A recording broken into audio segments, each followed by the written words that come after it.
de Lucas, capítulo 7, verso 36, diz assim: Tendo sido convidado por um dos fariseus para jantar, Jesus foi à casa dele e reclinou-se, como era o costume, junto à mesa. E assim que tomou conhecimento que Jesus estava reunido à mesa na casa do fariseu, certa mulher daquela cidade, trouxe um frasco de alabastro cheio de perfume. E posicionando-se atrás de Jesus, prostou-se aos seus pés e começou a chorar. Suas lágrimas molharam os pés de Jesus, mas ela em seguida os enxugou com os próprios cabelos, beijou-os e ungiu com perfume. Diante de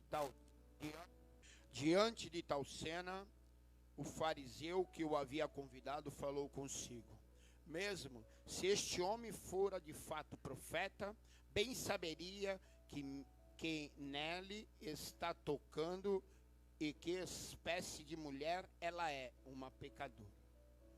Então voltou-se Jesus para o fariseu e lhe perguntou: Simão, algo tenho para te dizer. Ao que ele agradeceu: sim, mestre, diz-me. 2 homens deviam a certo credor, e um devia 500 denários e outro 50 denários. Nenhum dos dois tinha com que pagar. Por isso o credor decidiu perdoar a dívida de ambos. Qual deles o amará mais? Você pode se sentar aí. Eu nem vou ler o texto todo. Preste atenção. A Bíblia vai dizer que, tendo sido convocado por um fariseu a um jantar, Jesus adentra a esta casa. Ali ele é convidado não como uma honra para aquela casa, não porque ele era uma pessoa importante para aqueles que residiam naquela casa. Pelo contrário, ali eles queriam especular a vida de Jesus naquele jantar. Naquele jantar havia malícia, trama, havia uma armadilha para Jesus. Preste atenção. Em toda casa judaica naquela época, quando alguém vinha para ser convidado e entrar dentro daquela casa, havia protocolos a ser cumprido. Um dos protocolos a ser cumprido era lavar os pés do convidado. Em toda casa havia talhas de madeira onde havia água. Porque o judeu, independente para onde ele iria, se ele iria no mercado, se ele iria ali, ou ele ia acolá, ali, em qualquer outro lugar, quando ele voltava deste lugar, ele tinha o hábito de lavar os pés, para entrar dentro da sua. Então isso era um hábito judaico daquela época, não mais, mas daquela época era um hábito judaico. E outro protocolo a ser cumprido era você, quando recebia um convidado na sua casa, você recebia ele com ósculo santo, que é um beijo. E o outro protocolo a ser cumprido era que quando o convidado entrava dentro da sua casa, você ungia ele com óleo, com perfume. Preste atenção. Isto é uma das provas que Jesus não era importante naquela casa. Mas preste atenção, em tudo há um propósito de Deus. Jesus adentra aquela casa como convidado, mas não o mais importante. Prova bíblica nessa narrativa. Preste atenção. A Bíblia fala que Jesus se senta na mesa, reclina-se os pés, porque na mesa judaica não havia cadeiras a ser sentado. Eles sentavam em almofadas. E a mesa, e você reclinava os pés. E colocava os seus pés para trás. E a Bíblia fala que no meio do jantar, uma mulher invade essa casa, adentra a esta casa, todos a conhecem como uma. Eles não falam nome, sobrenome dessa mulher, mas conhece ela como uma pecadora. Então essa mulher, ela já tinha perdido o nome e sobrenome, ela já tinha perdido a sua identidade. E é isso, eu vi essa peça sendo aqui hoje narrada. Você vê exatamente o que acontece com cada um de nós quando nós deixamos tomar conta pela nossa carne. O pecado adentra dentro de nós, nós damos vazão à nossa carne, e a Bíblia fala que o salário do pecado é a... E exatamente o que aconteceu nessa peça aqui. Você vê? Que interessante. A menina estava na igreja, na casa da mãe, ela sai, vai para o mundo, começa a dar vazão, começa a ir para as baladas do mundo, que o mundo é atraente aos nossos olhos. E aí, ela tem um desfalecimento. Simbologicamente, ela morre, porque o salário do pecado é a morte. Então, se ela aqui na Bíblia está dizendo que ela não tem nome e sobrenome, que apenas ela é uma, então, para ela, talvez, ela estaria esperando talvez ela já estava olhando para dentro da vida dela, para dentro da situação dela e dizendo assim, agora eu estou esperando. E muitas vezes é assim na minha vida e na sua vida. Nós perdemos a expectativa, perdemos a esperança, perdemos perspectiva de vida. Ficamos esperando a morte ou deixamos apenas o tempo passar. E é assim mesmo. Quantas vezes eu no mundo, eu ficava só esperando o tempo. Eu falava, e agora mesmo? Já achei o pau da barraca, o que eu vou fazer? Continua aqui no pecado. Porque muitas vezes eu tinha vergonha de voltar para casa. Vergonha, não era medo, vergonha de voltar para casa. Eu falava, nessa situação eu não tenho coragem de passar por ali, não tenho coragem de passar por aqui, meus amigos vão me ver assim. É isso, o pecado ele nos envergonha. O pecado ele nos deixa cabisbaixo, humilhado. O pecado faz com que eu e você se humilhe. O pecado faz com que perdemos a nossa identidade. O pecado faz com que perdemos o nosso caráter. O pecado faz com que perdemos a perspectiva de vida. Pior que perder tudo é perder a perspectiva. Nós não temos mais rumo e nem direção. Não conseguimos encontrar um caminho. Nós não conseguimos ter uma luz no fim do... É isso.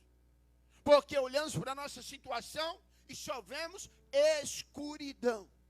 Só vemos trevas.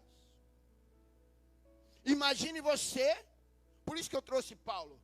Imagine você, um homem que tinha perspectiva, que tinha caminho, que tinha luz, que tinha esperança. De uma hora para outra ele cai do cavalo e perde a sua visão.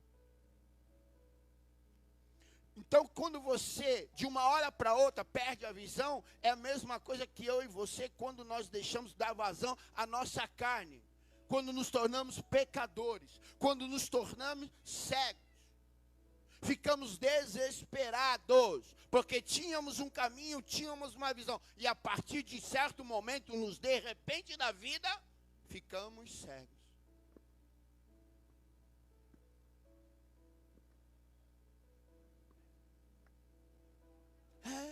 É assim o pecado.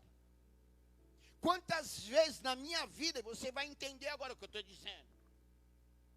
Eu estava dando tudo certo. Estava trabalhando, eu estava morando, eu estava vivendo.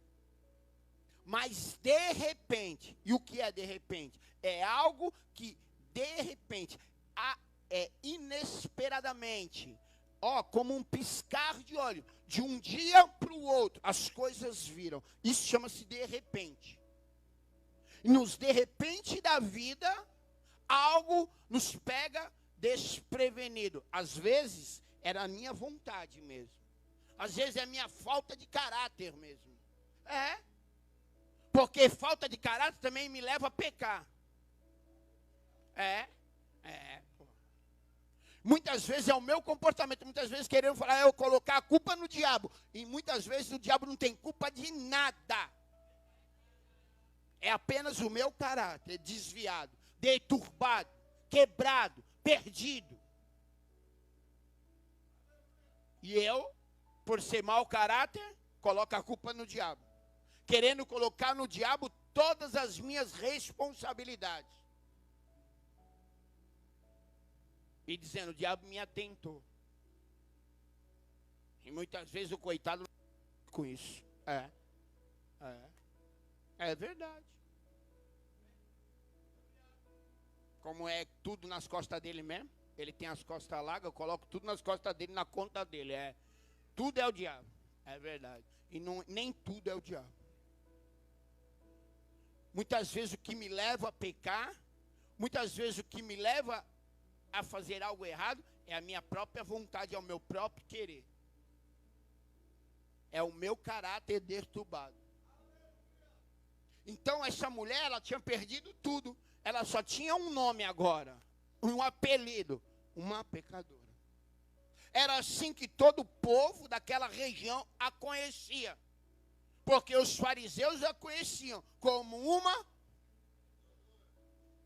E uma pecadora naquela época, você tem que trazer a palavra para aquela época, era uma mulher que era colocada de lado, rejeitada. Ela não andava no meio das mulheres. Se você prestar atenção, a Bíblia vai falar em João 4, que uma mulher cananeia, ela vai lavar a sua roupa, ela vai no poço ao meio-dia, quando o calor está escaldante. Mas as mulheres normais, elas vão de manhã bem cedo. E quando Jesus vai encontrar aquela mulher no poço, ela está sozinha. Porque ela era uma mulher.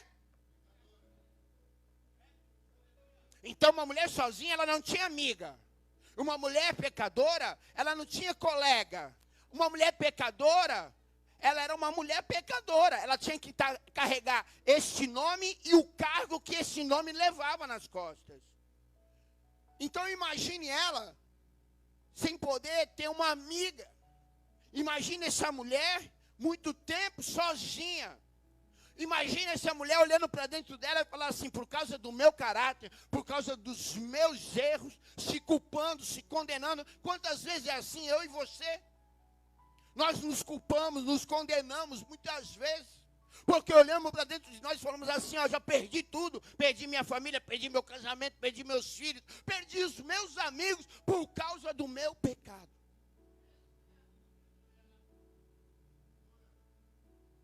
Senão você não vai entender esse texto. E é exatamente isso que acontecia na mente e no coração daquela mulher. Era uma mulher rejeitada. E a Bíblia vai falar assim, vinde a mim todos aqueles que estão cansados e oprimidos. O meu fardo é leve, o meu jugo é suave. Vinde aprender aí de mim que sou manso e humilde de coração.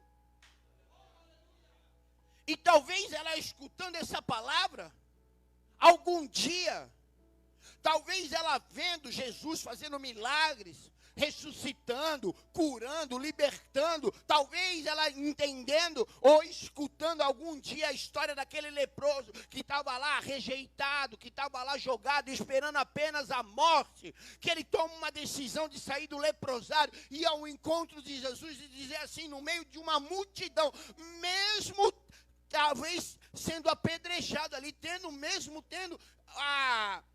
pela lei, sendo levado à morte, se arriscando mesmo, verdadeiro metendo o louco de Jesus, é verdade. Talvez ela escutou isso, e escutou aquele leproso dizendo assim, ei Senhor, se quiseres pode me purificar, e Jesus vai até ele, toca no leproso, o leproso é curado. Talvez ela escutou a história do cego de Jericó, aquele menino chamado Bartimeu, que perde a visão, que perde família, que matam seus pais, e fica à beira do caminho pedindo esmola, mas um dia ele toma a decisão de jogar a capa de lado, de sair da beira do caminho e agora entrar no caminho. E ele começa a clamar, e no meio de uma multidão, ele toma a decisão de clamar mais alto, mesmo uma multidão falando para ele calar a boca. E quantas vezes é assim na minha vida e na tua vida, quando você toma coragem, quando você toma a decisão, tem sempre alguém para te colocar para baixo.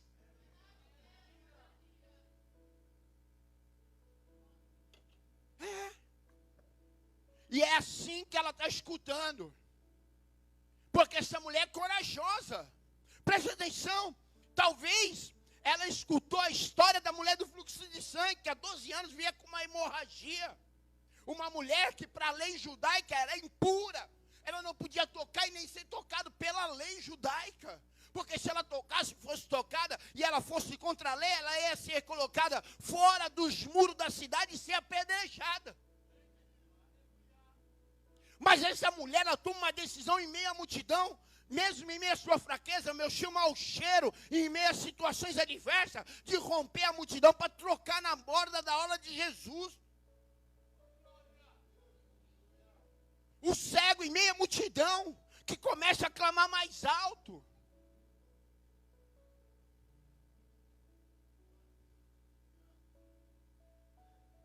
São pessoas que eu estou contando e relatando para você, que estavam no meio de uma multidão, que saíram do meio de uma multidão em situações adversas, que não tiveram medo, mas tomaram uma decisão de se arriscar por Jesus, acreditando que ele era o Filho de Deus verdadeiramente, que acreditando na palavra que ele veio para buscar aquilo que estava perdido, acreditando que ele podia salvar, curar e libertar, tomando uma atitude de fé, uma atitude de coragem.